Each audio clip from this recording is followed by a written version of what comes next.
I feel like sometimes if I'm down here it looks like I'm not wearing anything, but surprise, I'm actually wearing something that I think is super cute.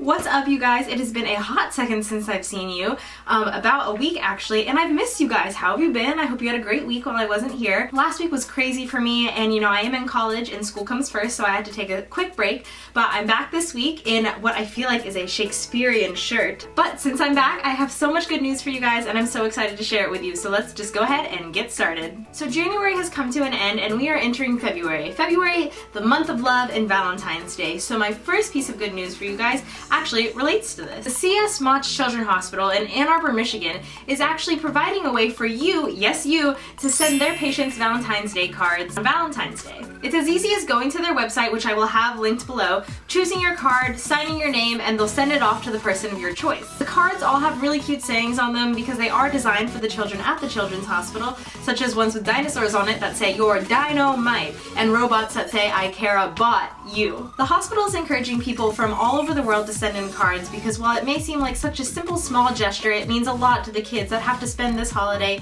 in the hospital. So I'll have that linked below, and I highly encourage you guys to check it out and send one and put a smile on a kid's face this Valentine's Day. And all in all, I'd say that's some pretty good news.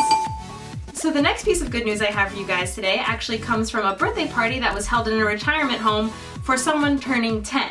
Yes, you heard me correct. A 10-year-old named Ellie moved her birthday party to a retirement home when she found out that her grandmother wouldn't be able to attend the original party. On December 10th, the young girl named Ellie celebrated her 10th birthday with an un-birthday party themed Alice in Wonderland. At first, Ellie was heartbroken that her grandmother wouldn't be able to attend her birthday party as she was living in a retirement home and was recovering from a spinal surgery. But about 2 weeks before her birthday party, Ellie came up with the great idea of moving her birthday party to the retirement home. And that's exactly what she did, hosting her birthday party in a meeting room at the local retirement home. Ellie's mother, named Kimber, says that Ellie and Granny have a very special bond. They're crazy about one another and love to spend time together crafting, cooking, shopping, going to church, helping with church functions, or just chatting.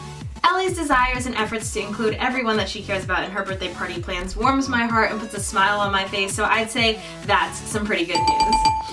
The next piece of good news I have for you guys actually comes from a mailman who made an unlikely friend with a pooch that wasn't even his.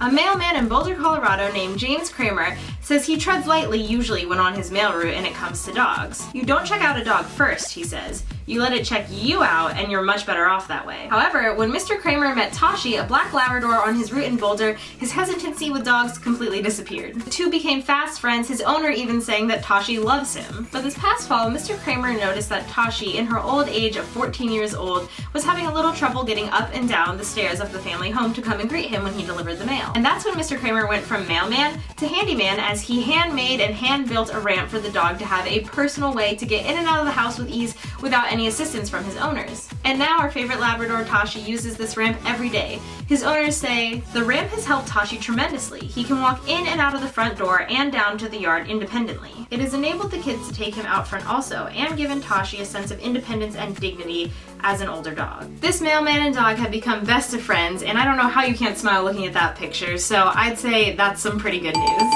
The next piece of good news I have for you guys actually involves one of my favorite places, IKEA. IKEA recently announced that by 2019 they plan on selling textiles homemade by refugees, providing many jobs for those displaced individuals. The company also mentions that most of the workers will most likely be Syrian refugee women currently sheltered in Jordan. Additionally, IKEA is working with local women's organizations to ensure flexible hours and work with those employees who may be also supporting their family. IKEA's USA country manager, Mr. Lars Peterson, explains why something like this is so important, saying, "Over the past 35 years, I have lived in many countries where I have been an immigrant.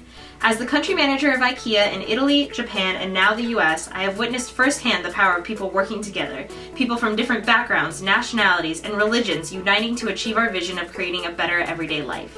So I think this one speaks for itself, and I'd say that's some pretty good news.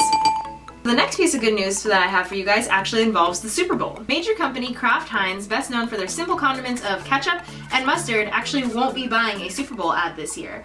Why, you may ask? Well, in lieu of spending all that money on a pricey, over-the-top, expensive advertisement for the Super Bowl, they're choosing to give all of their employees Monday, the day after the Super Bowl, off. And the day they have now dubbed Smonday, Kraft Heinz says, "We were inspired by a conversation we know everyone watching the game was already having in regards to the estimated 16 million people across the US supposedly going to call in the day after the Super Bowl sick for work." Interestingly, the traditionally ketchup company has actually started an online petition to be sent to the House of Representatives and the Senate with a goal of just over 100,000 signatures to actually declare the day after the Super Bowl, that Monday, a national holiday.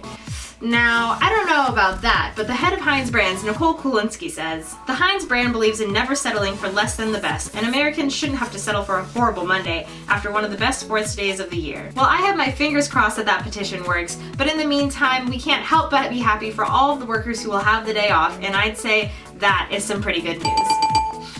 Alright you guys, so this last bit of news I have for you was actually all over all of my regular websites that I go to check for some good news. It was on every single one, so I figured this would be the best one to end with. Roseanne Sedoya, a Boston Marathon bombing survivor, is now marrying the firefighter who saved her on that tragic day. Miss Sedoya had been standing by the finish line for about 15 minutes while waiting for her other friends to cross the finish line when the first bomb went off. And not long after, the second bomb, which was in extremely close proximity to her, detonated. Initially, I was thinking that I was going to die right there, unless someone helps me, Sedoya originally told CBS News. Mr. Mike Materia, who was the firefighter who found her on the scene and transported her to the hospital, visited her a few days after the original event. Laughing, Sedoya told the Post, "In the hospital, my mom tried to set me up with him, and as it would turn out, her mother had a keen eye as the two struck up an immediate friendship. And as the story always goes, that friendship blossomed into a full-on romance, and in December of 2016, Mr. Mike Materia proposed to his best friend." According to the New York Post, the couple now plans on having a small wedding in October or November. So on that heartwarming note,